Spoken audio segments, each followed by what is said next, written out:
Entonces envió el rey allá gente de a caballo y carros y un gran ejército, los cuales vinieron de noche y sitiaron la ciudad.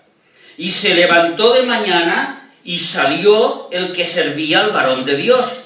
Y aquí el ejército que tenía sitiada la ciudad, con gente de a caballo y carros. Entonces su criado le dijo: ¡ay, señor mío! ¿Qué haremos ahora? Y él le dijo: no tengas miedo, porque más son los que están con nosotros que los que están con ellos. Y oró Eliseo y dijo: te ruego, oh Jehová, que abras sus ojos para que vean. Entonces Jehová abrió los ojos del criado y miró, y he aquí que el monte estaba lleno de gente de a caballo y carros de fuego alrededor de Eliseo. Y luego que los sirios descendieron a él, oró Eliseo a Jehová y dijo: te ruego que hieras con ceguera a esta gente, y los hirió con ceguera conforme a la petición de Eliseo. Así, con esta lectura, en Segunda de Reyes, en el capítulo 6, de los versículos del 14 al 18, quiero empezar el misterio de esta semana, que se titula El misterio de los ángeles caídos. Y para ello vamos a hacer una oración para que el Señor nos acompañe en su palabra, nos abra nuestro entendimiento, prepare nuestros corazones y guíe mi palabra, y guíe mi voz. Así que acompañadme en esta oración, hermanos. Padre nuestro que estás en los cielos, gracias, Señor, por esta oportunidad, por este gozo que tú nos das de ser nuestro Dios, nuestro protector, porque como igual que aquel ciego, a veces, igual que aquel siervo de Eliseo, nosotros muchas veces no vemos la realidad del mundo, sino que nuestros ojos nos ciegan en ver la realidad que nos rodea. Pero cuando tú abres nuestros ojos espirituales, entonces vemos que son muchos más los que están a nuestro favor que los 4 que vienen en contra. Esto es lo que nos ocurre cada día con nuestros problemas, con nuestra familia, Señor. Y te pedimos por la predicación de hoy, para que, Señor, tú abras nuestra mente a que podamos entender. Nosotros preparamos nuestros corazones para que sea una buena tierra, donde tu semilla caiga en esa tierra y florezca y dé fruto, porque es lo que tú quieres de nosotros, que demos fruto. Y los primeros frutos son el fruto del Espíritu, el amor, la paz y el gozo. Y así, Señor, te quiero pedir para que tú guíes al predicador, para que esta palabra no venga a ti vacía, sino que traiga ese fruto que tú has preparado. Y para que muchos escuchen esta palabra y muchos lleguen al entendimiento de que necesitan un Salvador, de que necesitan a este Dios, a este Rey de Reyes, que lo ha hecho todo por nosotros, por amor de su nombre, como dices en Salmo 23. Así que, Señor, guía mis palabras para predicar este mensaje y que sea entendido y que sea un mensaje claro y que llegue a los corazones. En el nombre de Cristo Jesús. Amén. Esta es la 4ª conferencia. Ya llevamos más de los misterios, pero esta es la 4ª con la misma temática sobre el arrebatamiento de la Iglesia. Porque cuando vimos el misterio del arrebatamiento de la Iglesia, habían muchas dudas y muchas cuestiones.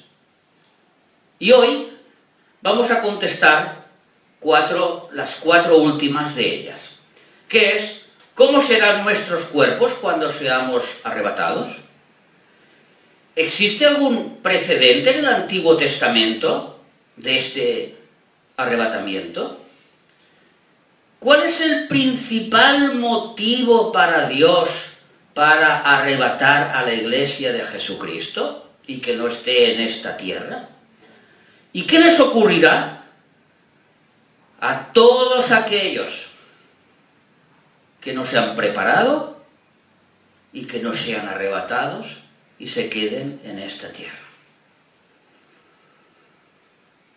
La Biblia, este libro sobrenatural, que muchos dicen que son cuentos, que son historias escritas por hombres, es un libro que nos habla del cielo, que nos habla del infierno, que nos habla de los poderes que nos rodean, tanto de estos ángeles y caballos y carros cargados de fuego, como los que estaban a favor de Eliseo, como de los demonios y poderes de maldad que hay a nuestro alrededor para que en nosotros no se cumpla el propósito de Dios. Y este libro, que es la Biblia, es el único que claramente nos habla de todo esto. Y cuando hemos visto el misterio del arrebatamiento, en que en un abrir y cerrar de ojos se tocará la trompeta y nosotros desapareceremos y seremos transformados en un instante, ¿cómo serán estos cuerpos nuestros cuando sean transformados? Dice en Primera de Corintios, si queréis ir buscando, dice en Primera de Corintios capítulo 15 y versículo 35, hablando de la resurrección de los muertos: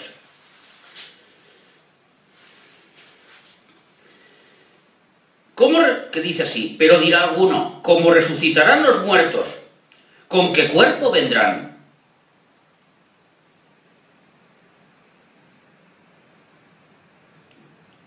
Necio, lo que tú siembras no se vivificará si no muere antes. Y si lo siembras, no es el cuerpo que ha de salir, sino el grano desnudo, ya que sea de trigo o de otro grano. O sea, que nuestro cuerpo terrenal se transformará en un cuerpo espiritual. Versículo 40. Y hay cuerpos celestiales y cuerpos terrenales, pero una es la gloria de los celestiales y otra es la de los terrenales. Así que nuestro cuerpo será un cuerpo celestial. Y este cuerpo celestial, dice en Primera de Juan, capítulo 3 y versículo 2, que será como el de nuestro Señor Jesucristo. Ni más ni menos que el cuerpo de nuestro Señor Jesucristo. ¿Y cómo fue el cuerpo de nuestro Señor Jesucristo? Pues fue un cuerpo sin sangre, porque Juan vio en la cruz que cuando le traspasaron el costado, pues ya estaba muerto, salió una gota de sangre y agua. Esto demuestra de que ya no tenía más sangre en su cuerpo. Si leemos o si buscamos en Juan, en el capítulo 20, cuando están los discípulos en el aposento, encerrados con llave, porque tenían mucho miedo que vinieran por ellos, y Jesús se les presenta delante. Todos se asustaron, pero les dice: tened paz, que yo soy.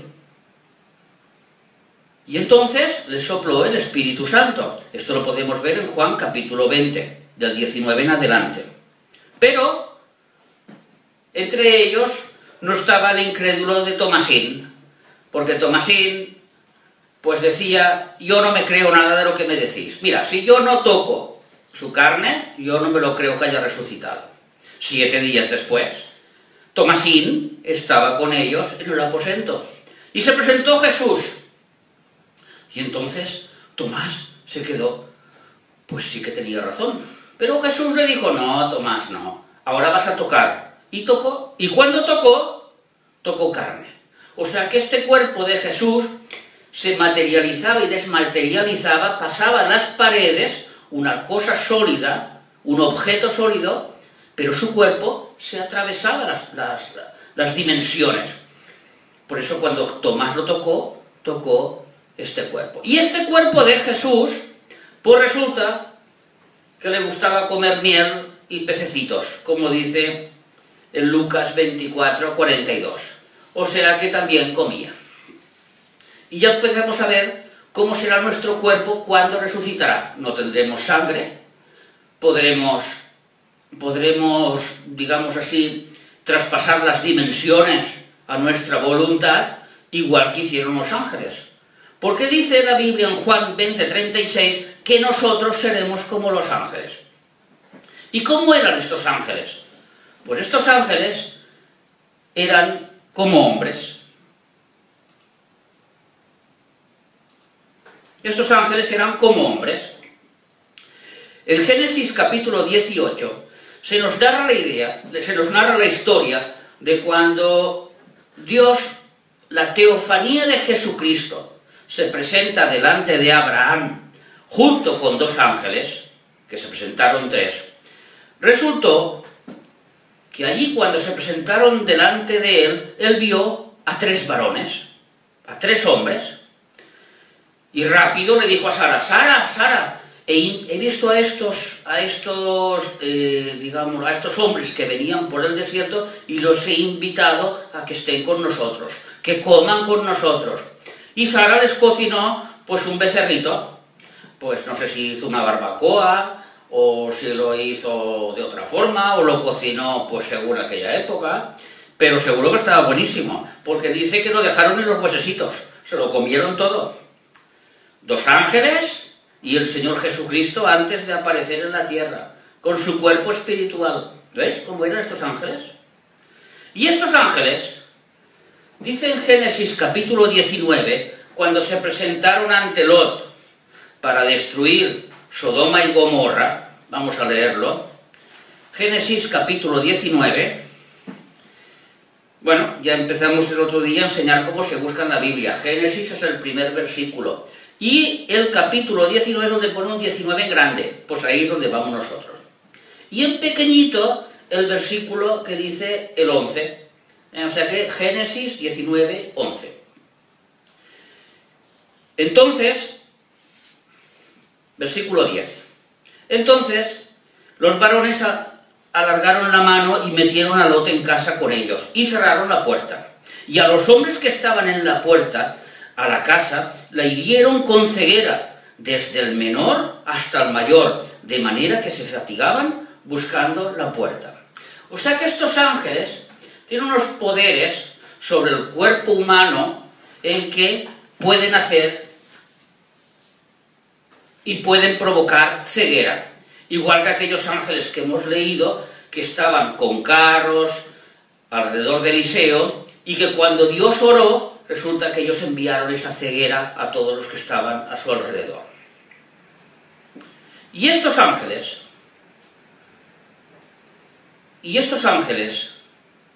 que tienen esos poderes sobre el cuerpo humano, resulta que no lo sabemos exactamente si tenían sexualidad o no tenían sexualidad. La Biblia nos habla de varones, no de hembras.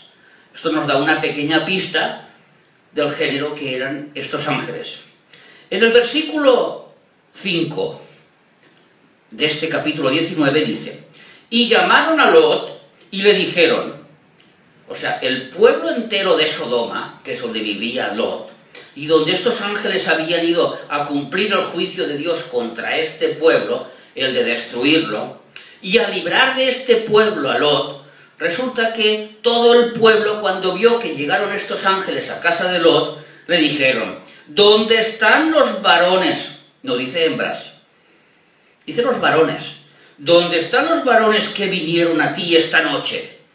Sácalos para que los conozcamos.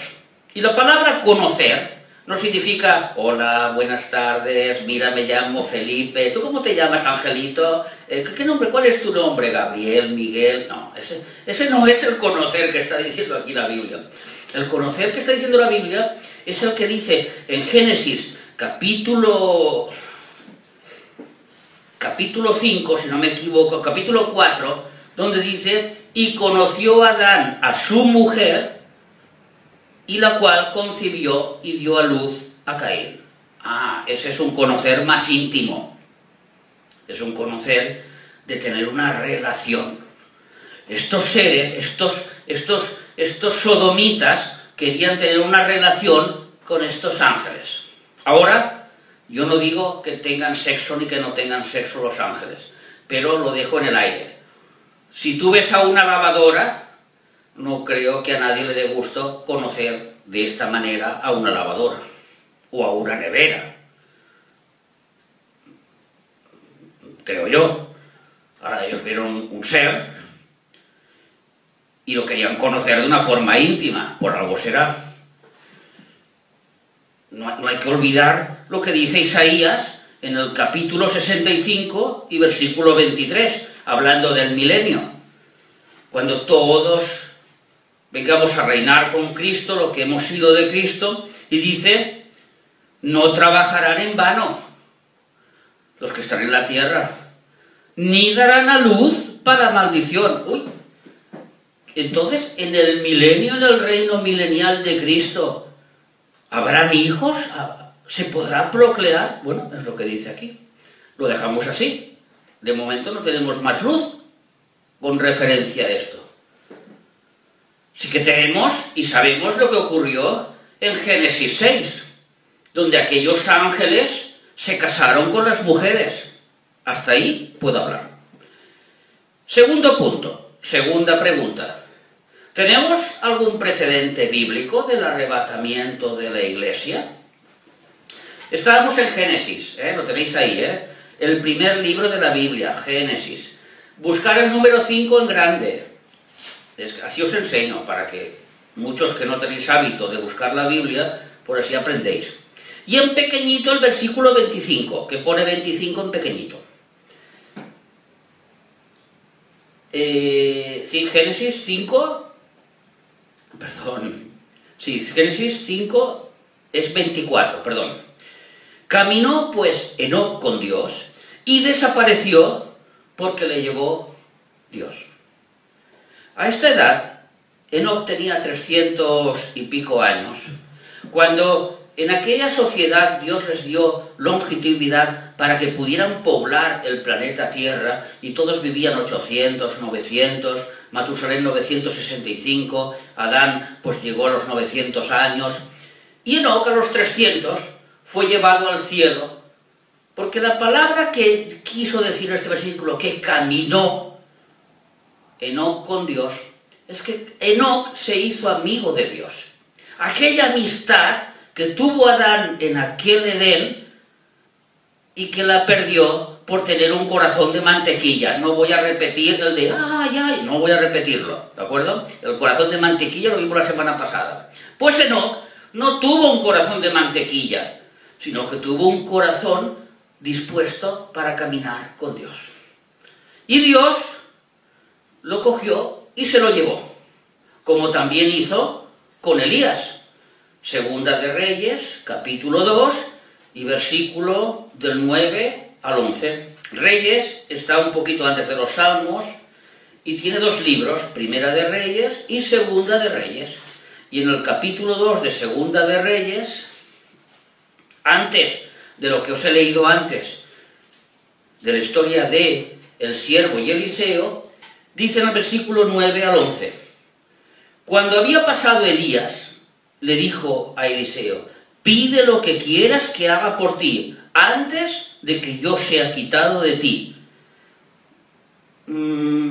¿Cómo sabía Elías que sería arrebatado y quitado de su consiervo Eliseo? ¿Dios le habrá dado una señal de que él sería arrebatado de este mundo en vida? Y dijo Eliseo, te ruego que una doble porción de tu espíritu sea sobre mí. Y él le dijo, cosa difícil has pedido, si me vieres cuando fuere quitado de ti, te será hecho, mas si no, no. Aún Elías sigue insistiendo en lo mismo. No solo voy a ser arrebatado de este mundo en vida, Eliseo, sino que tú tienes la posibilidad de ver cómo voy a ser arrebatado a los cielos. Y aconteció, versículo 11, que yendo ellos y hablando, he aquí un carro de fuego, con caballos de fuego apartó a los dos, y Elías subió al cielo en un torbellino. Pues la verdad que esto recuerda más a una nave extraterrestre que otra cosa. No estoy diciendo que sea una nave extraterrestre, no estoy diciendo que sea un ovni, pero un carro de fuego, un torbellino, cuando sale el cohete disparado hacia los cielos, ¿no crea un torbellino de aire? ¿Y Elías es subido a los cielos? Porque su cuerpo no fue transformado. Igual que el de Enoc, sus cuerpos no fueron transformados, tal como dice en 1 Corintios 15, versículo 50, donde nuestros cuerpos serán transformados en un abrir y cerrar de ojos. Porque nosotros, la Iglesia de Cristo que vendrá a buscar, hemos sido lavados por su sangre. Y nosotros ya tendremos acceso directo al trono de Dios. Cosa que Eliseo, cosa que Enoc tuvieron que ir al Sheol, al seno de Abraham, hasta que Jesús cumplió su promesa en la cruz, limpió, borró los pecados y se los llevó consigo al cielo. ¿Lo ves?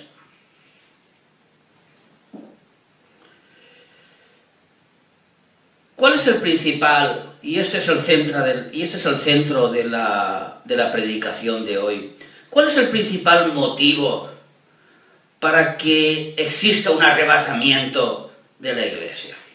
O sea, ¿cómo podemos saber nosotros que Dios necesita este arrebatamiento, lo quiere este arrebatamiento? ¿Cuál es el motivo que mueve a Dios el arrebatamiento? ¿La maldad?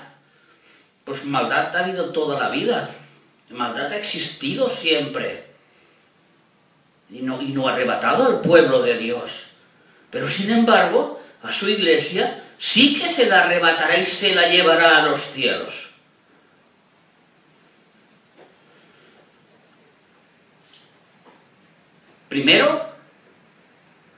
Primer motivo, las bodas del Cordero. Apocalipsis 21. Segundo motivo, el juicio del Cordero. Segunda de Corintios, capítulo 5, versículo 10. Tercer motivo, para cumplir todas las profecías finales.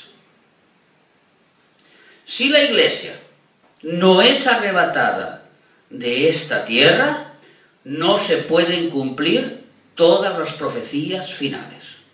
Y Jesús dijo que el cielo y la tierra pasarán, pero mis palabras no pasarán.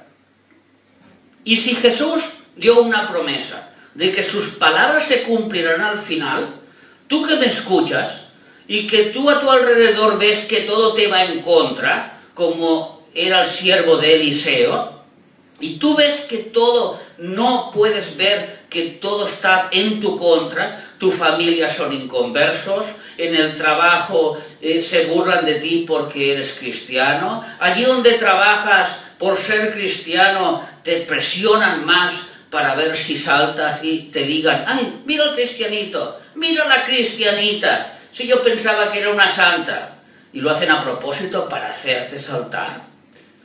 Pero Jesús, ¿qué dijo en Hechos de los Apóstoles?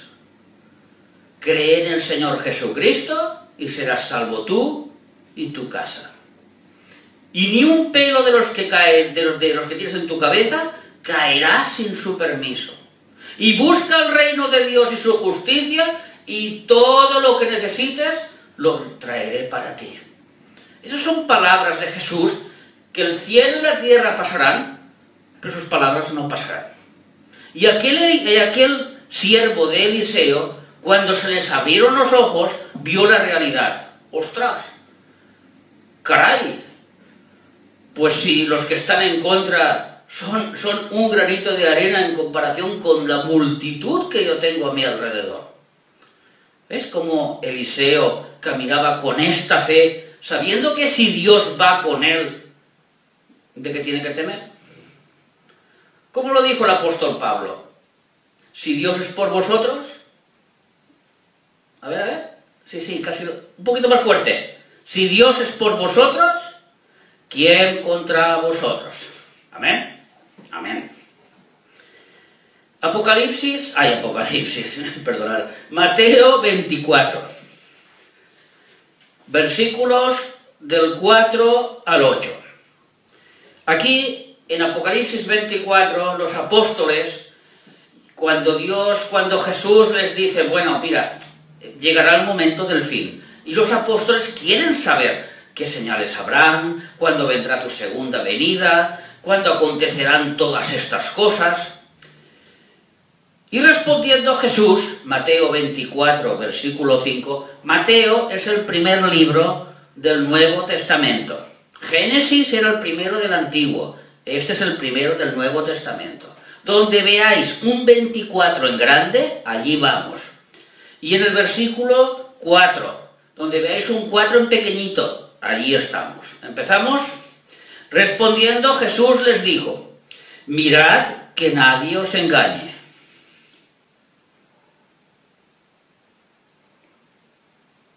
Perdonad. Respondió Jesús, mirad que nadie os engañe, porque vendrán muchos en mi nombre diciendo, yo soy el Cristo, y a muchos engañarán. Y oiréis de guerras y de rumores de guerras. Mirad que no os turbéis, porque es necesario que todo esto acontezca, pero aún no es el fin.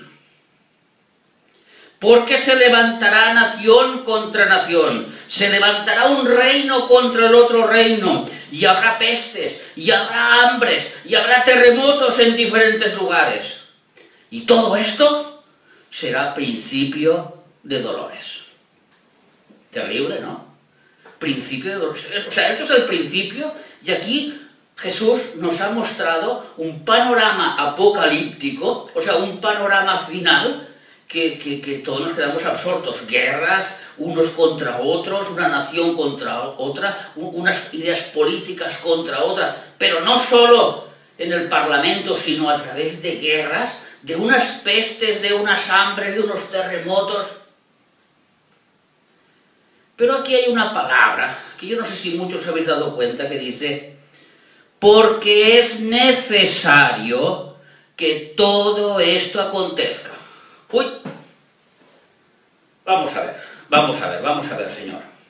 Si tú, a mí me han dicho que eres un Dios de amor, porque tú moriste en la cruz por nosotros, Señor, porque tú quieres que todo el mundo seamos buenos, Señor. ¿Cómo tú vas a enviar a la gente al infierno? Eso es imposible, Señor. Además, ¿cómo tú puedes decir que la gente se matará y habrán hambres, y encima dices que es necesario? Quien piensa así es porque está pensando en un Jesús que no es el de la Biblia.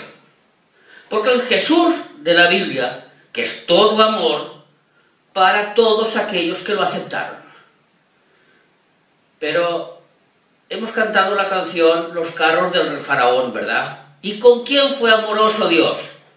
Con todo el pueblo de Dios, con todo su pueblo,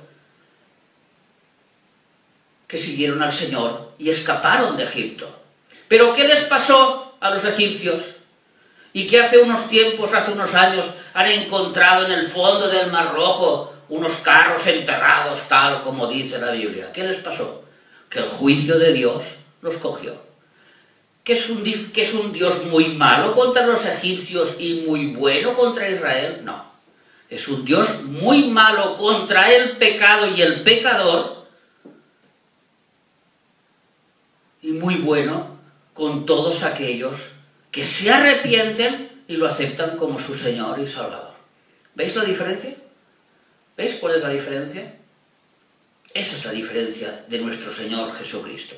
Que Él vino en la cruz y murió para que todo aquel que lo acepte, para que todo aquel que se arrepienta de su manera de vivir, tenga vida y vida en abundancia. Y cuando dijo Jesús, es necesario que esto acontezca, nos esperamos 2000 años y vemos que llegó la Primera Guerra Mundial, donde dice nación contra nación. Y en la Primera Guerra Mundial, que murieron tantos millones de personas y que Jesús dijo, es necesario que acontezca, preparó una tierra para un pueblo.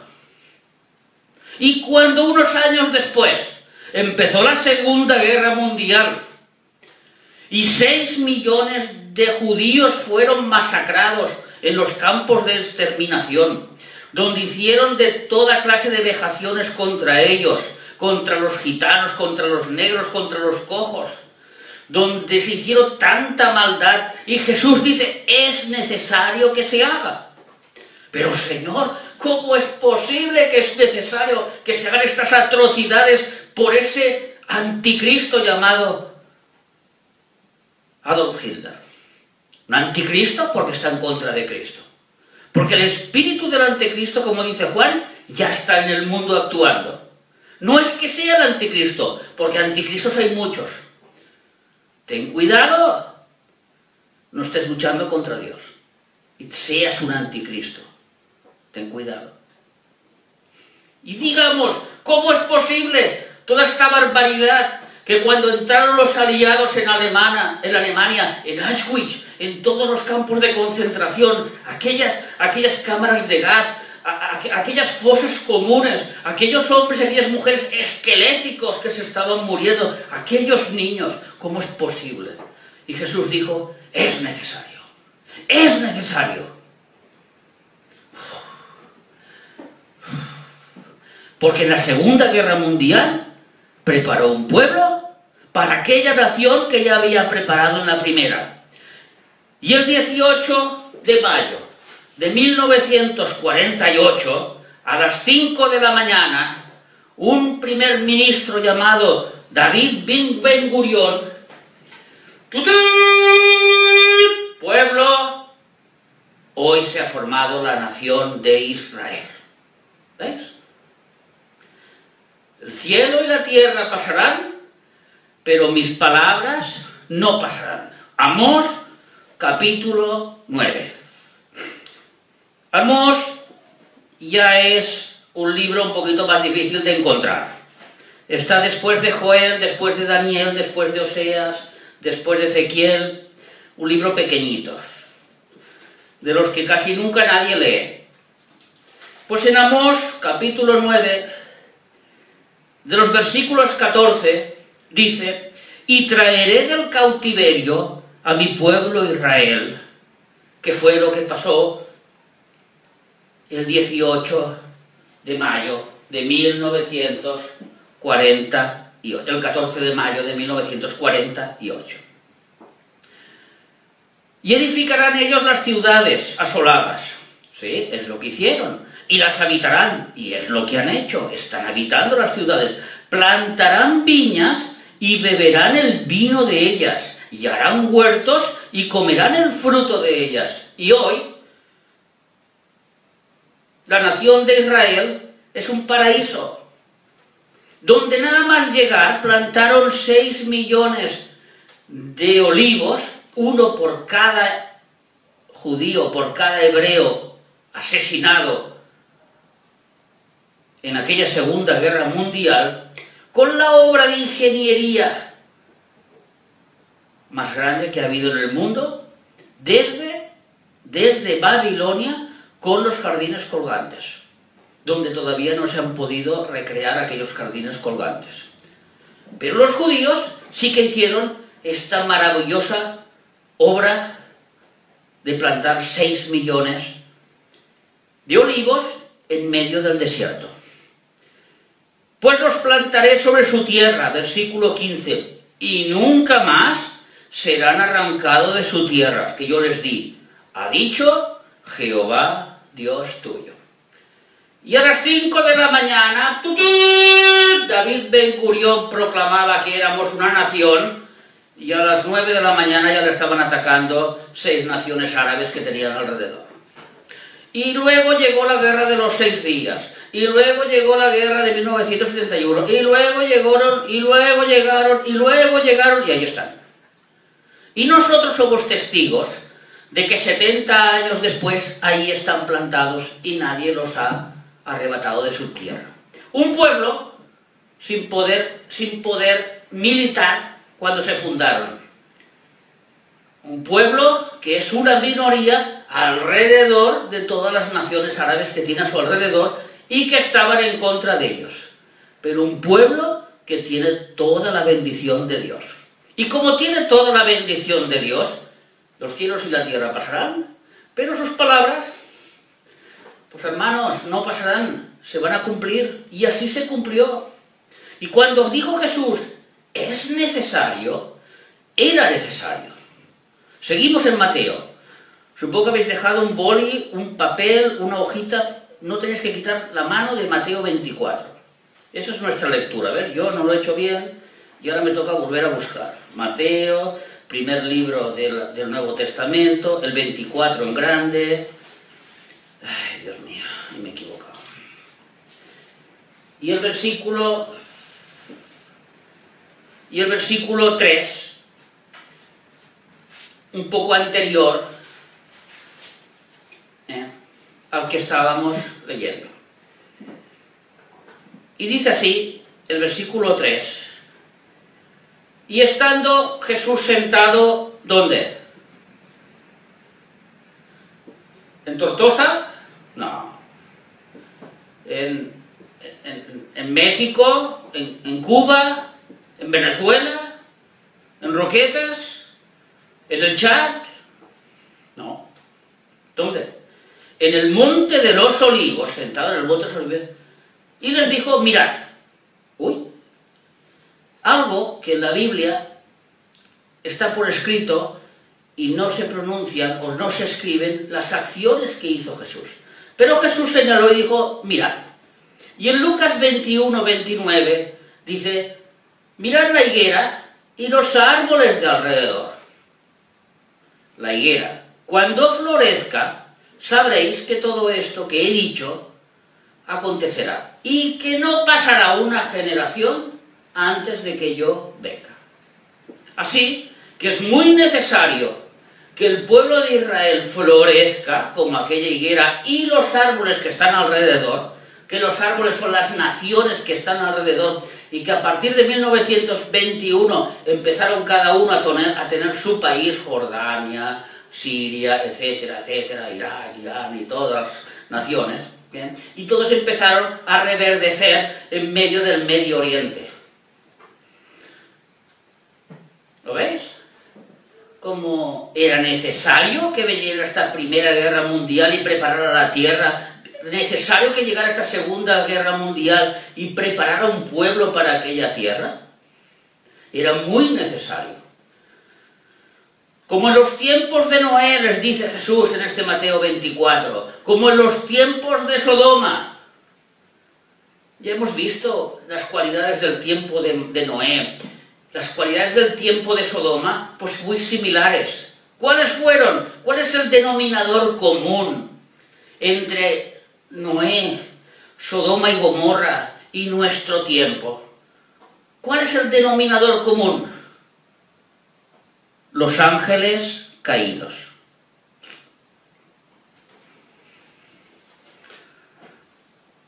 Desde 1947, escuchad bien lo que os voy a decir, aquellos ángeles caídos que visitaron la tierra de Noé y de alguna forma corrompieron el genoma humano y nacieron unos gigantes de 6 metros de altura, perdón. Y ya no he dicho que tengan relaciones o que no tengan relaciones, no hablamos de sexo aquí, ya hablamos de corromper el genoma humano. Y estos Nepilim, estos gigantes, estos caídos de Génesis, y cómo vemos que aquellos ángeles que no eran caídos, que eran enviados por Dios y que tenían poderes para destruir Sodoma y que la destruyeron y que trajeron fuego del cielo con el poder que ellos tenían y lo enviaron a la tierra. O sea, materializaron algo espiritual en algo material. Trajeron del mundo espiritual algo que lo plasmaron en lo material.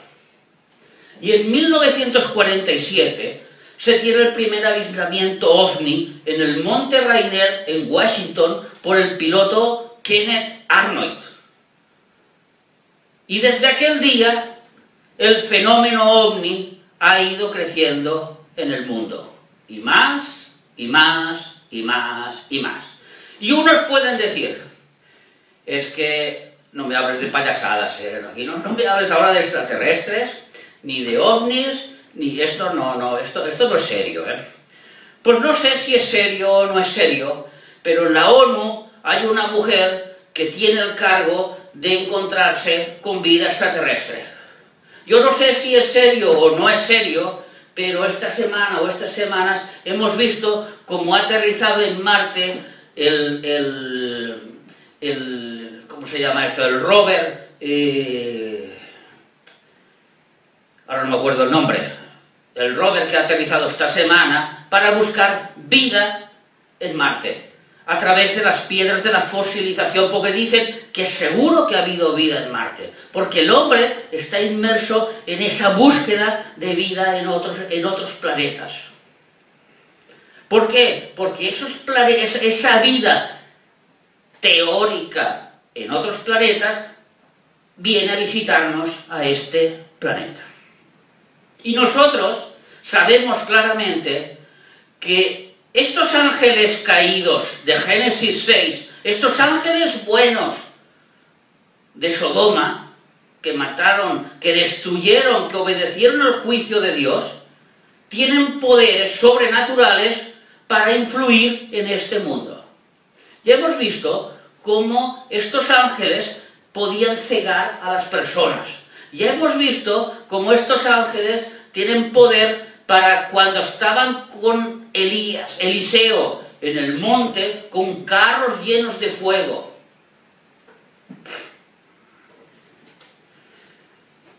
Y esos ángeles malvados tienen muchísimo poder. Mira, Job, que era un justo. Job, la Biblia solo habla elogios de Job. Tuvo que sufrir, tuvo que pasar mucho, porque Dios a través del sufrimiento de Job le quiso enseñar y nos enseña a nosotros que lo que nos acontece muchas veces nos pasa por voluntad de Dios. No tiene que ser consecuencia todo del pecado, sino porque Dios tiene en su soberanía una voluntad que nosotros no podemos entender. Y Job, bajo su sufrimiento, al final, cuando acabó el sufrimiento, entonces dijo, ahora, yo te había escuchado, yo sabía quién eras. Y todos los días era el sacerdote de su casa. Él hacía sus holocaustos por él y su familia. Yo de oídas te había escuchado, pero ahora te veo, ahora mis ojos te ven, ahora entiendo, ahora se me abre la mente. Y eso le pasa a muchos que están sufriendo, que no saben por qué. Pero Señor, ¿cómo es posible, si tú dices en tu palabra, de que en mi casa todos nos vamos a convertir? ¿Cómo es que yo soy el único cristiano? No lo vemos ahora, pero en un futuro nos abriremos los ojos el Señor y entonces digo, ahora entiendo tu plan perfecto, que yo no lo entendía. Nosotros no tenemos que ir en contra de Dios, sino tenemos que orar al Señor para ir a favor de Dios. En todo lo que nos acontece es a favor de Dios, no en contra de Dios. Porque en contra de Dios lo único que podemos hacer es como le pasó a Pablo. Qué malo que es pegar coces contra el aguijón, ¿verdad, Pablo? Sí, Señor, sí. Toda la vida en contra tuya. ¿Ves? ¿Ves, Pablo? Y cuando se encontró delante de Jesucristo, cuando tuvo la revelación de Jesucristo, entonces, ¿ves? Ahora me di cuenta que todo lo que hacía era en contra de Dios. Y estos ángeles, en Job, resulta que cuando Satanás se presenta con los hijos de Dios, que ya vemos aquí que son los ángeles caídos, y le dicen, bueno, es que tú lo tienes cubierto a Job, es que Job, claro, nadie le puede hacer nada porque lo tienes cercado. Hay una legión de ángeles alrededor de él, con carros de fuego, defendiéndole a él, a su casa. No, nosotros no podemos hacer nada. Y Dios dice, bueno, pues lo quito. Versículo Job 1, versículo 15. Y acometieron los sabeos, y lo tomaron, y mataron a los criados a filo de espada. O sea que estos ángeles caídos influyeron en una tribu árabe, que se llaman los sabeos, y destruyeron a todos los criados que tenía Job. Y en el versículo 16 dice, y fuego de Dios cayó del cielo, y estos ángeles caídos tenían el poder de tirar fuego del cielo, igual que aquellos ángeles de Sodoma y Gomorra. ¿Lo veis? ¿Dónde está la conexión? Y materializar aquel fuego espiritual en un fuego material. ¿Lo veis? El poder que tenían estos ángeles caídos. Y seguimos leyendo en el versículo 17. Y los caldeos hicieron 3 escuadrones y arremetieron contra los camellos y se los llevaron y mataron y destruyeron todas sus vacas y lo destruyeron todos los caldeos, que también estaban influidos por aquellos ángeles caídos. Porque Lucifer le dice al Señor, como lo tienes cubierto yo no puedo hacerle daño. No eran los hombres que venían a hacer daño contra Job, era lo que había detrás de ellos que les influían a hacer este daño. Y en el versículo 19 todavía dice, y un gran viento vino del lado y cayó las paredes y mató a tus hijos. O sea que un viento recio, también influenciado por estos ángeles caídos. ¿Lo veis el poder que tienen estos ángeles en este mundo espiritual y en este mundo material? Y estos ángeles que visitaron a Noé, que visitaron Sodoma y que hoy están visitando el planeta Tierra, y que Jesús dijo, es necesario que pase. Bueno, otra vez, ¿cómo que es necesario que pase? A ver, ¿dónde viven los ángeles? ¿Dónde viven los ángeles caídos? Vamos a leerlo. Efesios, capítulo 3 y versículo 10. Vamos a ver si la Biblia nos da un poquito de luz con respecto a estos ángeles. Efesios, capítulo 3 y versículo 10. Para que la multiforme sabiduría de Dios sea ahora dada a conocer por medio de la Iglesia. Ahora nosotros damos a conocer, por medio de la Iglesia que somos nosotros, a los principados y potestades. Aquí son estos ángeles caídos, estos príncipes, en los lugares celestiales. Si sabemos que hay 3 cielos, como dice en 2 Corintios 12:2 Pablo, subí al 3er cielo, que es el trono de Dios. Los otros 2 cielos, que es el universo y que es nuestra atmósfera, es donde estos ángeles caídos actúan sobre el mundo. Y donde materializan con su poder aquel poder espiritual en este mundo material. Daniel capítulo 10 y versículo 13. Cuando Daniel ora a Dios, Señor, ¿qué le pasa? ¿Qué le pasa? ¿Qué le pasará a tu nación, a tu santa nación, a tu santa ciudad? Y viene el ángel,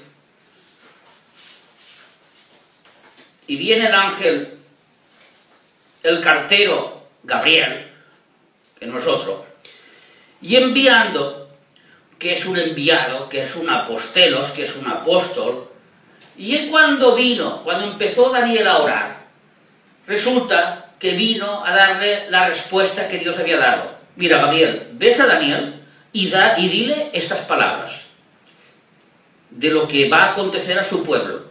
Y cuando bajaba, dice que el príncipe de Persia, no el príncipe de Persia natural, porque es un ángel espiritual, el príncipe espiritual, este ángel caído, lo detuvo y lo secuestró 21 días, hasta que vino el arcángel Miguel, que es un príncipe guerrero, y lo liberó.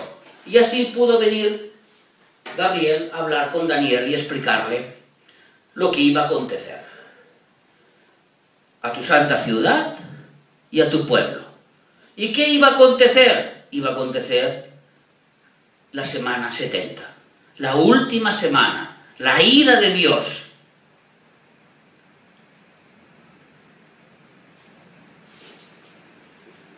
Daniel, es un momento.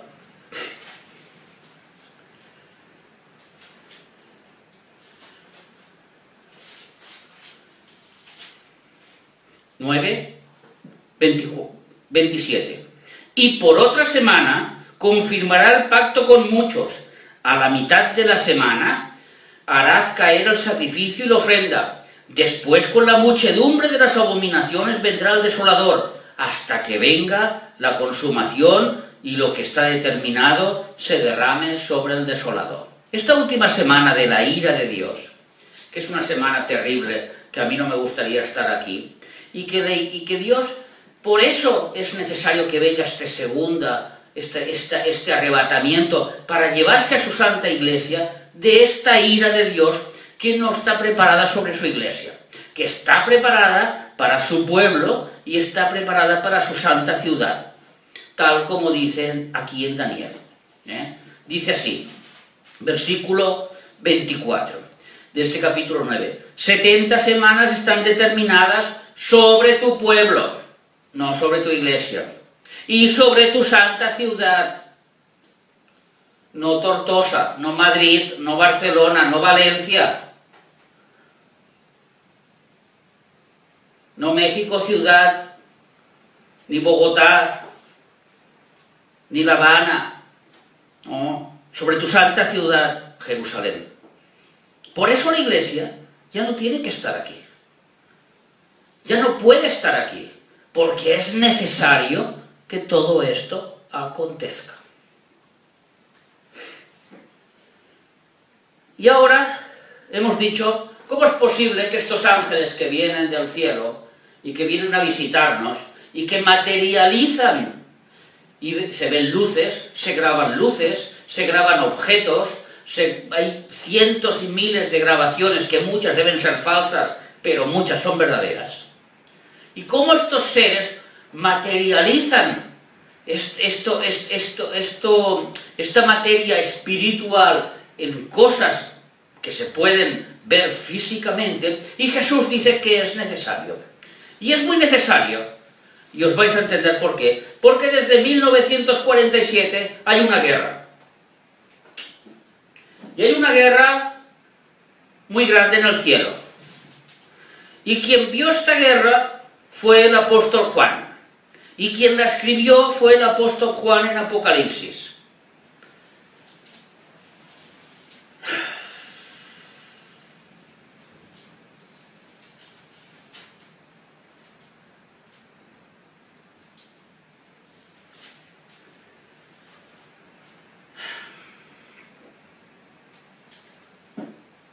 Apocalipsis 12, último libro de la Biblia.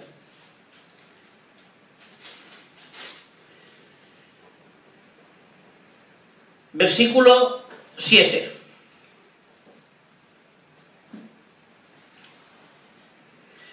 Después hubo una gran batalla en el cielo. Miguel y sus ángeles luchaban contra el dragón y luchaba el dragón y sus ángeles. Una lucha entre ángeles. ¿Desde cuándo? ¿Cuándo dijo Jesús que era necesario? Desde 1948. Desde que empezó, desde que aquella nación en un día nació, que Jesús dijo, es necesario, en el cielo hubo una lucha, hubo una guerra. Pero no prevalecieron, ni se halló lugar para ellos en el cielo. Y fue lanzado fuera el gran dragón y la serpiente antigua, que se llama Diablo y Satanás, el cual engaña al mundo entero, y fue arrojado a la tierra, y sus ángeles fueron arrojados con él. Y desde 1947-48, cuando ya se estaba preparando la nación de Israel, esta lucha que estaba llevando en el cielo, y estaban cayendo los ángeles a la tierra. Y estos ángeles, cuando cayeron a la tierra, y como Satanás dice más adelante, ay de los, versículo 12, ay de los moradores de la tierra y del mar, porque el diablo ha descendido a vosotros con gran ira, sabiendo que tiene muchísimos años, no dice eso, y sabiendo que tiene muy poco tiempo. Le queda muy poco tiempo, desde que empezó la guerra, y fueron ya tirados por el suelo, que fueron tirados a esta tierra, y así, Lucifer, como le queda poco tiempo, y sabe lo que tiene que hacer claramente, que es preparar el camino de su maléfico anticristo, que engañará al resto de la humanidad, para que todos sean lanzados al lago de fuego, igual que él, porque no quiere y está en contra de Dios y todo lo que tiene que ver con Dios.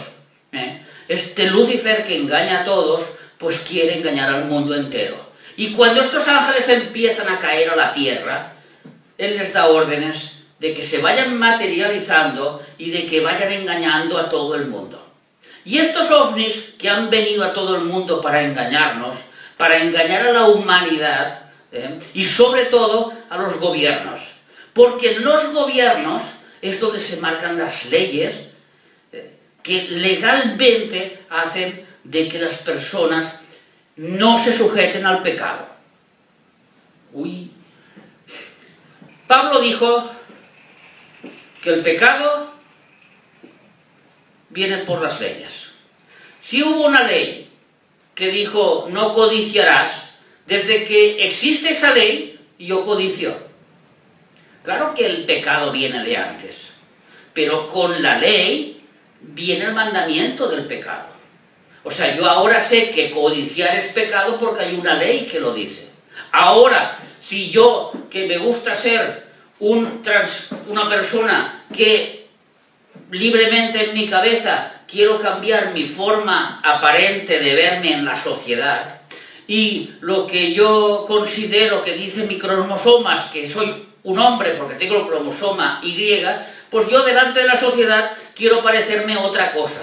Pues resulta que estos ángeles influyen en los gobiernos para que los gobiernos saquen leyes a favor de estos cambios. Y entonces estas personas ya no se sienten agredidas por la ley, sino defendidas por la ley. La ley de los hombres, no la de Dios, porque Dios lo dice claro. Ningún homosexual entrará en el reino de los cielos. Eso lo dice la Biblia.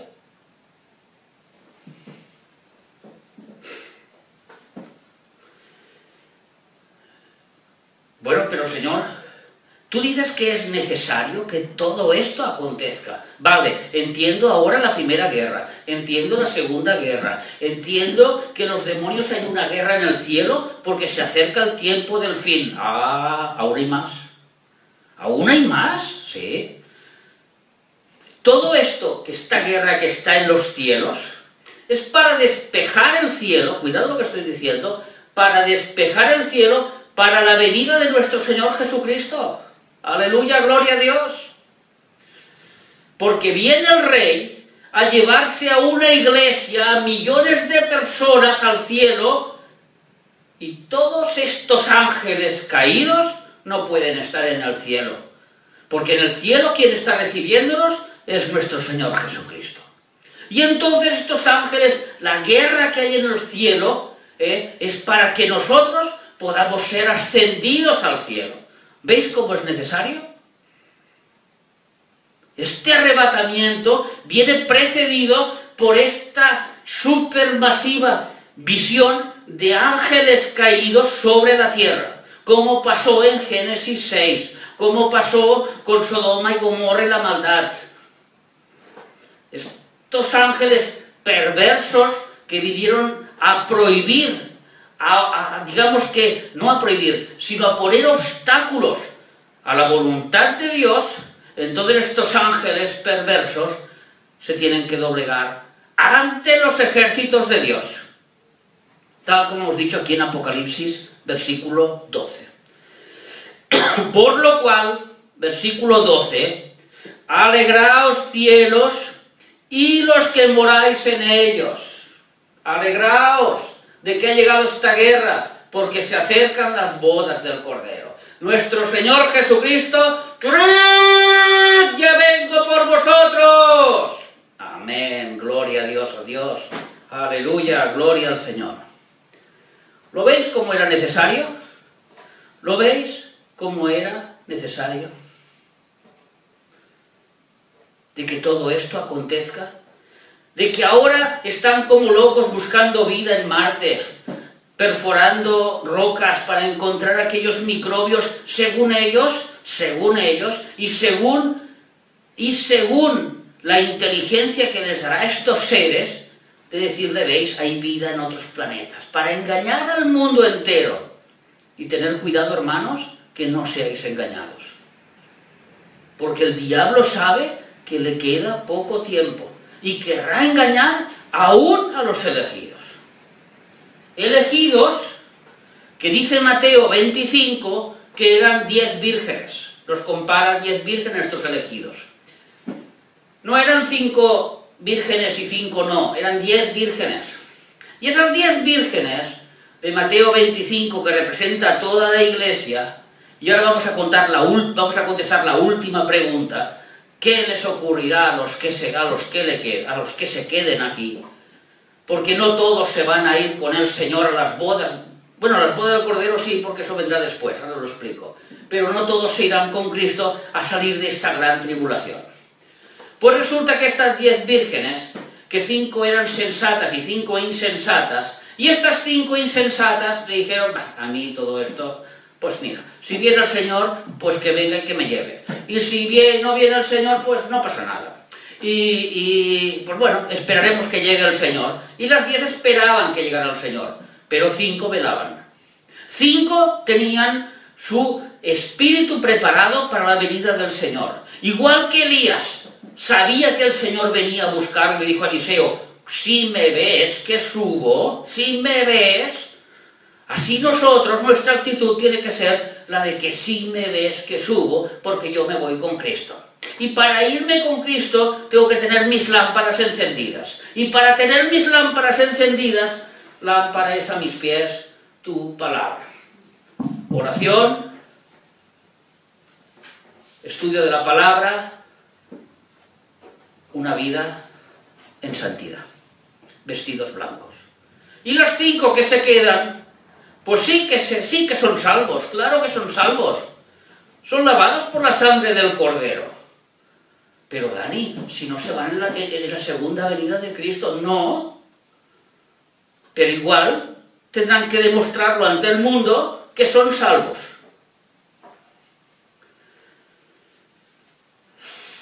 Mirad, Apocalipsis 24. Y vi tronos, y se sentaron sobre ellos los que recibieron la facultad de juzgar. Y vi otro grupo de personas, que aquí les llama almas, de los decapitados. por causa del testimonio de Jesús y por las palabras de Dios, los que no habían adorado a la bestia ni a su imagen y que no recibieron la marca en sus frentes ni en sus manos. O sea, que este grupo de medios cristianos, los 5 que estaban en la tierra, les llegó el momento de la verdad. Y el momento de la verdad es la marca de la bestia con el 666. Cuando les dirán, mira, si tú quieres pertenecer a esta sociedad, si tú quieres comprar, vender, vivir, y jaja, jiji, jojo, pues tienes que ponerte esta marca en la frente o en la mano derecha. Y resulta que en aquel preciso momento, esta iglesia, estos que no habían sido arrebatados entenderán. Si me pongo la marca, al lago de fuego. Si no me pongo la marca, me cortan la cabeza y me voy al cielo. Esa será la prueba máxima que tendrán que presentarse delante del Cordero. ¿Lo veis? Génesis 20, versículo 4. Eso es lo que les espera a todos aquellos que, como dice Lucas, no han sido dignos de escapar de estas cosas. ¿Y tú? ¿Eres digno de escapar de todas estas cosas? Pues para ser digno de escapar de todas estas cosas, hay que velar y orar, como dice el Señor Jesús. Y si todavía no eres cristiano, porque todavía no te has decidido, todavía tienes tiempo de ser digno de escapar de todas estas cosas. Yo no sé si la semana que viene volveremos a hacer culto, si viene el Señor antes, yo no lo sé. Lo que sí que sé es que si hoy entregas el alma al Señor Jesucristo, empiezas a ser digno de escapar de todas estas cosas.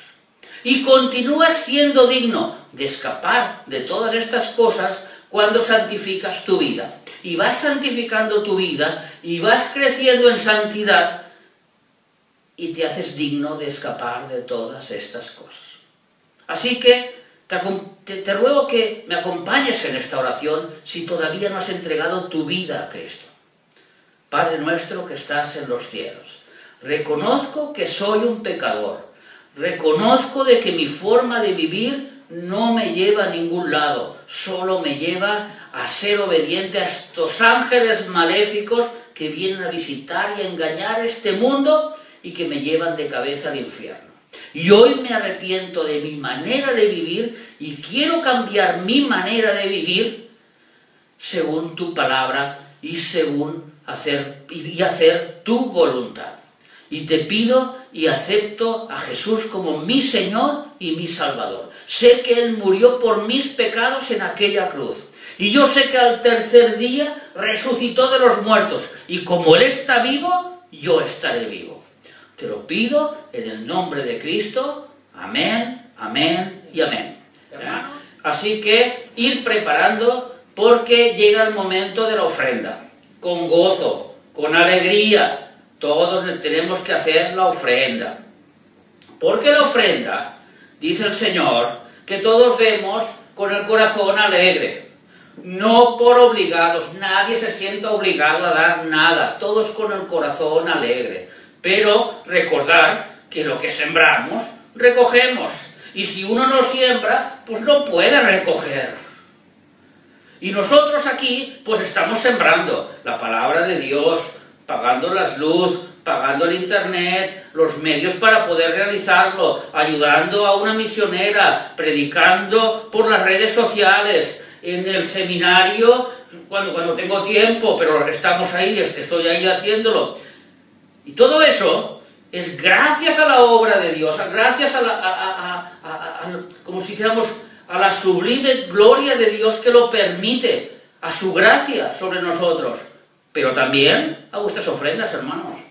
Así que, después del vídeo, dejaré los enlaces para que todos aquellos que libremente lo sientan en su corazón, como dice en 2 de Corintios, capítulo 9, versículos 6 a 11, lo que tengáis en vuestro corazón. Pues si tenéis algo, pues lo compartís con la iglesia y todos somos edificados en la misma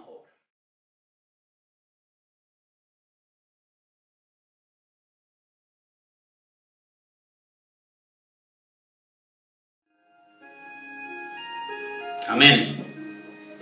Bueno, bienvenidos a este nuevo espacio, preguntas y respuestas. Y la primera pregunta, que es muy interesante, viene desde Rumanía, de un hermano que casi todos conocemos, que se llama George. Y George me hizo una pregunta muy interesante, perdonad, es que estoy arreglando esto, si no. Me hizo una pregunta muy interesante que dice así: si en el diluvio murió toda la carne, ¿cómo es posible que sobrevivieran los gigantes y lucharan contra el rey David 1000 años después? Bueno, primero hay que entender que el rey David luchó contra los descendientes de estos gigantes. Dice Samuel, vamos a leerlo un segundito, que no cuesta nada. Dice Samuel, en segunda de Samuel, vamos a ver, en segunda de Samuel, a ver si lo encuentro. En segunda de Samuel 19, cuando dice que, versículo 22, dice así: estos 4 eran descendientes de los gigantes en Gad, los cuales cayeron por mano de David y por mano de sus siervos. Si sabemos que en Génesis capítulo 6 y versículo... Un segundito, por favor. Está, un segundito.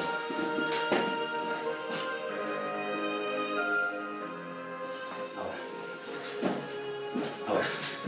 Si sabemos que en Génesis capítulo 6 los gigantes surgen de esta mezcla entre ángeles y mujeres, de estos ángeles caídos, ya hemos dicho que si tú mezclas una burra con un caballo, o al revés, y sale una mula, esta mula, una de las propiedades que tiene es que no puede tener progenitores, o sea, es estéril.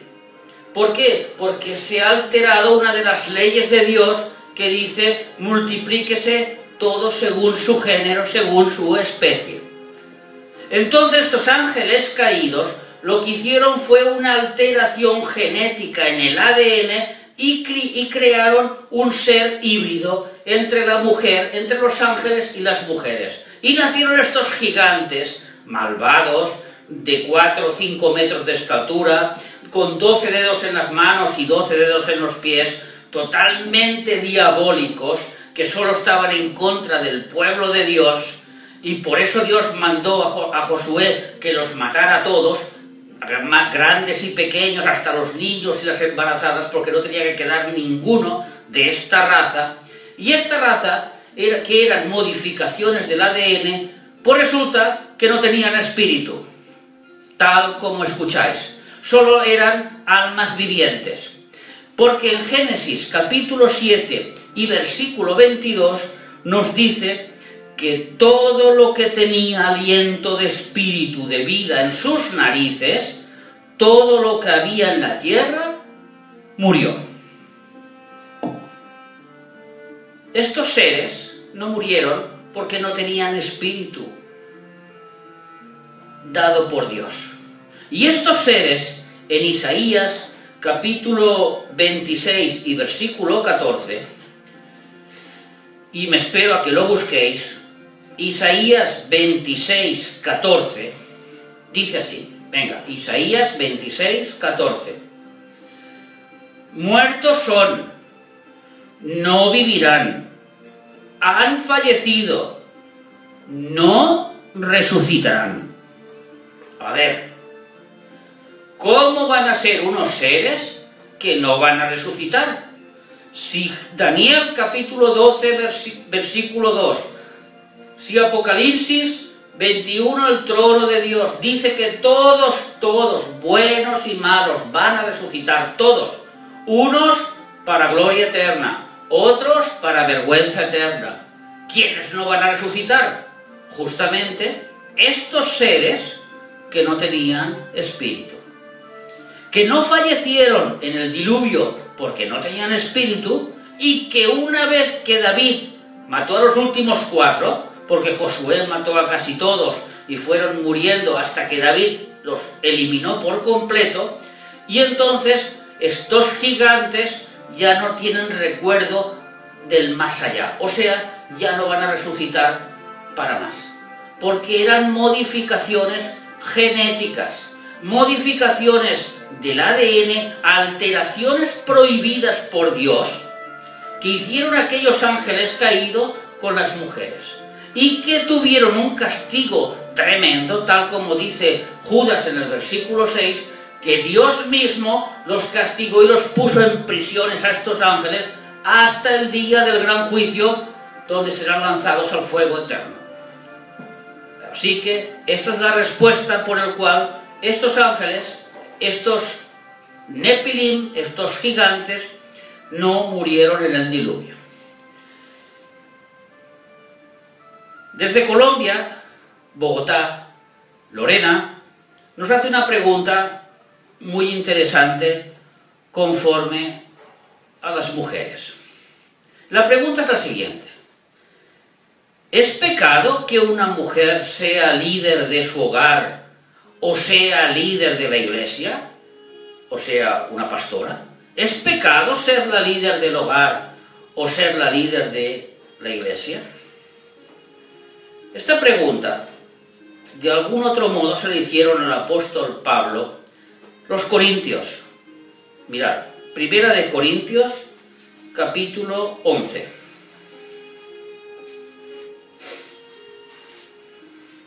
Primera de Corintios 11, versículo 3. Hablando del liderazgo dentro de la familia y dentro de la iglesia. Pero quiero que sepáis que Cristo es la cabeza. ¿De quién? ¿De las mujeres? ¿Lo tenéis? Primera de Corintios 11, 3. Pero quiero que sepáis que Cristo es la cabeza de todo varón. Y el varón es la cabeza de la mujer. Y Dios, la cabeza de Cristo. Versículo 8. Pero, ¿por qué? ¿Por qué la mujer? ¿Por qué el hombre es cabeza de la mujer? Versículo 8. Porque el varón no procede de la mujer, sino la mujer del varón. Y tampoco el varón fue creado por causa de la mujer, sino que la mujer por causa del varón. Cuando Dios creó a Adán y Eva, creó primero a Adán y lo puso en el huerto del Edén. Y Dios vio que no era bueno que aquel hombre estuviera solo, y lo durmió, y de una costilla sacó a Eva. Y cuando Adán vio a Eva, vio que era carne de su carne y sangre de su sangre. No eran dos personas, era uno. Los dos, uno delante de Dios. Esto quiere decir que los dos tienen la misma, a ver si me sale la palabra, o sea, delante de Dios, los dos son igualmente, las dos personas son iguales delante de Dios. Aunque Dios da autoridad al hombre sobre la mujer, ¿por qué? Porque la mujer fue la que pecó. Porque por la mujer entró el pecado. Luego el hombre la pasó a la humanidad a través de su cromosoma, pero por la mujer entró el pecado. Y esta cosa, Dios entiende que las mujeres son más débiles. ¿Qué significa? Que dentro de un matrimonio quien manda es el hombre. Aquí se hace lo que yo digo, Esto no funciona así. La Biblia no habla de esto. La Biblia habla de que los hombres cuiden a sus mujeres y las mantengan a sus mujeres y las traten como algo delicado. ¿Cuál es la obligación del hombre? Espiritualmente defender a su mujer. físicamente defender a su mujer, porque su mujer, tanto espiritual como física, es más débil que el varón. Pero no significa de que si, por ejemplo, la mujer dice, escuchar, que vamos a hacer esto, vamos a hacer lo otro, el varón tenga que decir, no, aquí se dice lo que yo digo porque yo soy el hombre. Esto no es así, esto no funciona así. En un matrimonio las cosas se toman por sentido, por partes iguales, con un consentimiento mutuo. Y si no, a veces no hay este consentimiento mutuo, a veces las mujeres tienen mejor visión que los hombres. Y lo digo por experiencia. Y a veces las mujeres tienen mejor consejo que nosotros. Y muchas veces nosotros tenemos que hacer lo que ellas dicen. Porque vemos que delante de Dios y delante de la Biblia, ellas tienen razón. ¿Es un pecado que una mujer sea líder en este aspecto con delante de su matrimonio? Pues no es un pecado. El pecado es para el varón, por no cumplir su sitio. Ese es el pecado. El pecado lo tiene el varón. Y cuando estaremos en el juicio en el juicio del Cordero, es allí donde Dios nos dirá, yo te di una autoridad sobre tu familia para que la cuidaras, para que la protegieras, para que la llevaras a mis pies. ¿Y qué has hecho con esa autoridad? Ese es el pecado. Y muchos hombres dejan esta autoridad a las mujeres. No, las mujeres, pues que ellas prediquen a los hijos, o las mujeres que ellas prediquen en la calle. Los hombres no haremos eso. Y en la iglesia es lo mismo. Cuando Pablo dice, yo no quiero que las mujeres prediquen, es porque en la iglesia Dios ha dado esta autoridad a los hombres. Dios la ha dado esto a los hombres. Ahora, cuando un hombre es un cobarde, cuando un hombre no quiere tomar su rol de autoridad y la cede a su mujer, el pecado no es de la mujer. El pecado es del hombre. ¿No entendéis? Eso es la respuesta al rol de ser un líder en la iglesia, de ser un pastor o una pastora.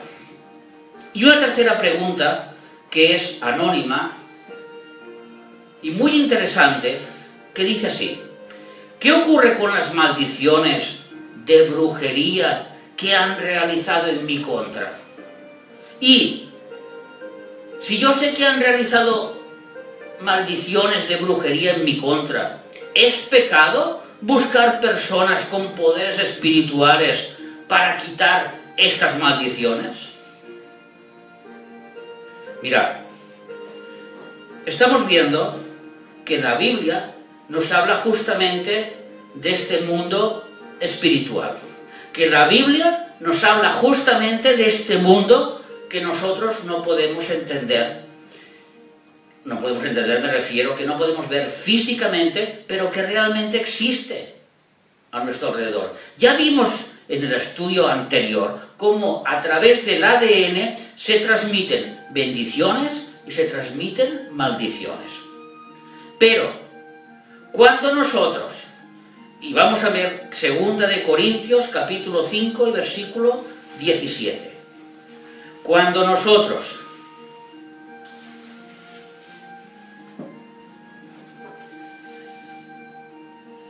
hemos recibido al Señor Jesucristo en nuestro corazón, porque esto es un acto que ocurre en la vida en un momento dado, no es un acto que se va repitiendo cada semana. Tú cuando recibes a Cristo lo recibes una vez, ahora a partir de ahí te toca crecer en Cristo, pero tú ya has recibido en Cristo una vez, y cuando tú has recibido a Cristo una vez, en ese momento, dice Pablo, de modo que si alguno está en Cristo, nueva criatura es.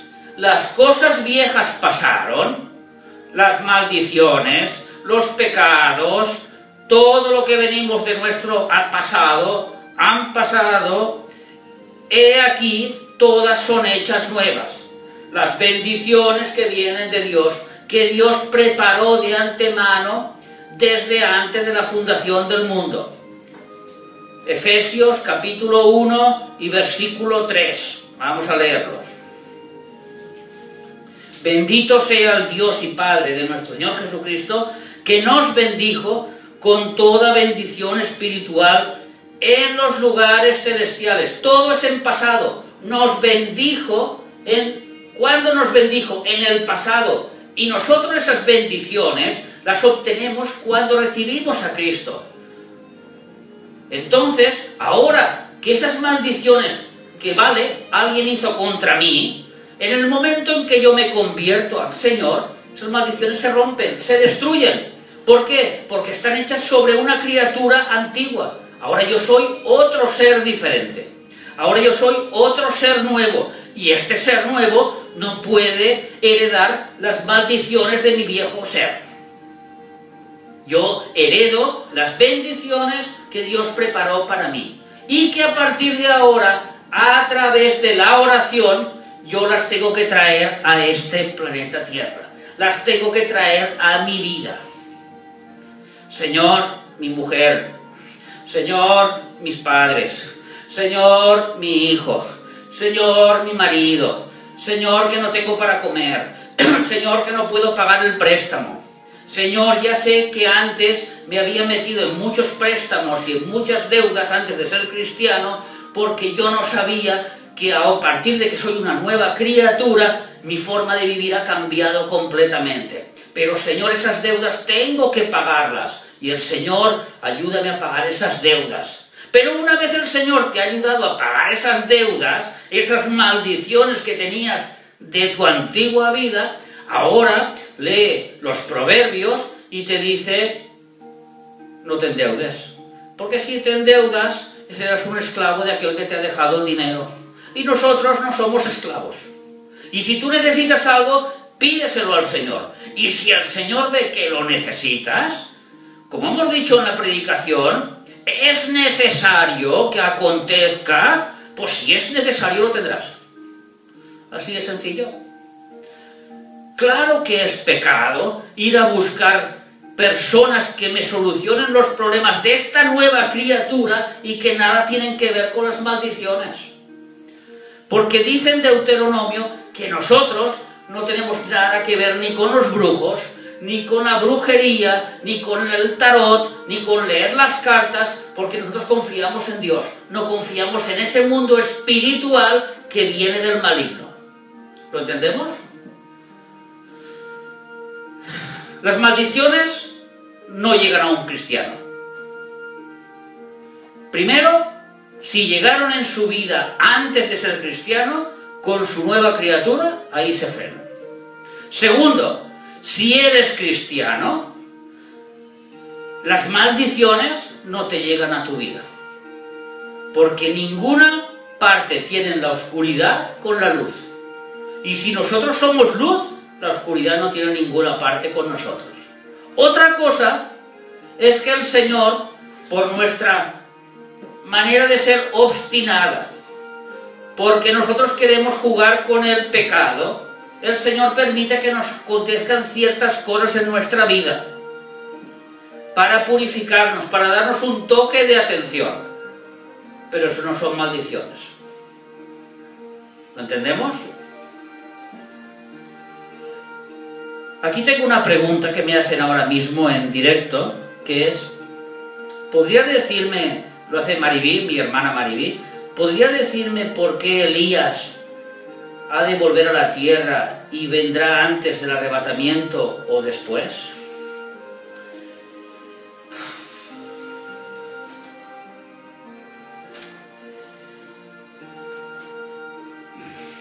Mira, Malaquías. Malaquías es el último libro del Antiguo Testamento.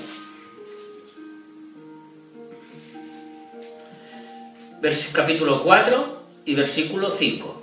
He aquí, yo os envío al profeta Elías, antes que venga el día de Jehová, grande y terrible. Él hará volver al corazón de los hombres, de los padres hacia los hijos, y el corazón de los hijos hacia los padres, no sea que yo venga y hiera la tierra con maldición. Y Jesús nos dice que su primo en la carne, Juan el Bautista, el mayor de todos los profetas que han habido, él era Elías que vino a preparar el camino del Señor. Y tenemos que entender que esta profecía de Malaquías está dividida en dos partes. Primero, el espíritu de Elías vendrá a preparar el camino del Señor. Pero leamos la segunda parte del versículo 5. Antes de que venga el día de Jehová. El día de Jehová no es el día que nació Jesucristo. El día de Jehová no es el día en que Jesús pisó esta tierra, en este planeta, y murió en la cruz. No, el día de Jehová es el día de la ira de Dios. La semana 70 es la última semana del calendario profético de Israel, donde toda la ira de Dios se derramará sobre esta tierra, y sus juicios caerán sobre esta tierra, y donde dice el Apocalipsis que buscarán la muerte y no la hallarán, y donde dice el Apocalipsis que de estos 8.000 millones de personas que somos en el mundo, 7.000 millones van a morir, de formas horribles y horripilantes. Esta es la ira de Dios. Y antes de que venga la ira de Dios, se presentará este Elías, que será el precursor de la segunda venida de Cristo. Cuando en el Apocalipsis se nos habla de que, mirad, Jesús dijo en Mateo 24, la señal concreta para que llegue el fin de los tiempos. Y Mateo 24, 14. Y será predicado este evangelio del reino en todo el mundo, para testimonio a todas las naciones, y entonces vendrá el fin. El arrebatamiento no es el fin. El fin es el día de Jehová, cuando Él vendrá a la tierra, pondrá sus pies en el monte de los olivos y partirá el monte en dos y juzgará a todas las naciones que hayan quedado vivas en esta tierra, con barra de hierro. Y dice que antes de que Él venga, se predicará este evangelio a todas las naciones. Siempre se ha pensado que el arrebatamiento acontecerá cuando se predique el evangelio a todo el mundo. Pero nos olvidamos de que si el arrebatamiento es antes de los 7 últimos años de la tribulación, durante la tribulación también se predicará este evangelio. ¿Por quién? Por 3 grupos de personas, o de ángeles o de espíritus. Veamos, primero, los 144.000 judíos de sangre sellados por el Espíritu Santo, que predicarán el evangelio. Segundo, por los 2 testigos. Y estos 2 testigos, que no voy a entrar en detalles de los milagros que van a hacer, uno puede ser Moisés y el otro puede ser Elías. Porque igual que Elías paró la lluvia y hizo caer fuego del cielo, así estos 2 testigos tienen poder para hacer todas estas cosas. Y tercero, los ángeles mismos predicarán el evangelio. Entonces vendrá el fin.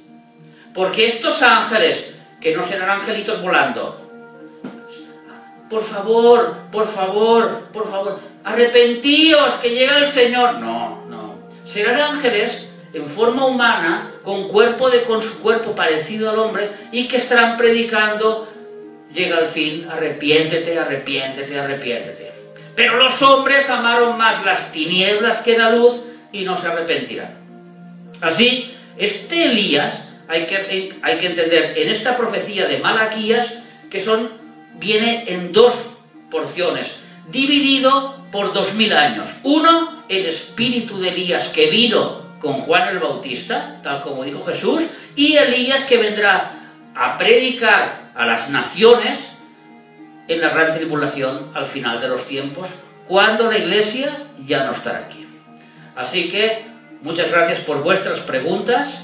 Espero que durante la semana tengáis y preparéis más preguntas para el próximo culto, Y vamos a despedir este culto con una oración y dando gracias a Dios por todo. Padre nuestro que estás en los cielos, gracias Señor, porque tu palabra nos muestra la verdad de lo que ocurre en este mundo. Porque tu palabra no solo nos muestra lo que vemos, sino que igual que a Eliseo, igual que a su criado, vieron lo que no veían, que es que tú estás a nuestro alrededor cuidándonos y protegiéndonos.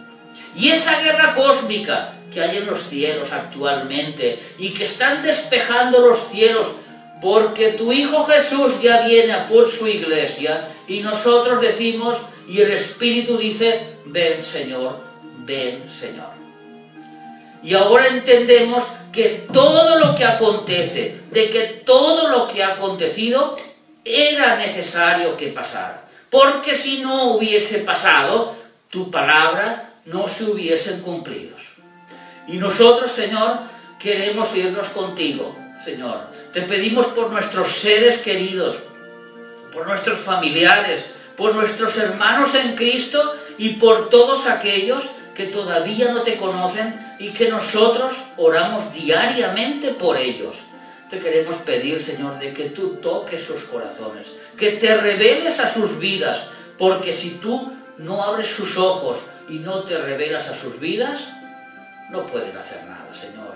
No pueden llegar al conocimiento de que tú viniste a este mundo para darnos vida y para darnos vida en abundancia, aquí y después, Señor.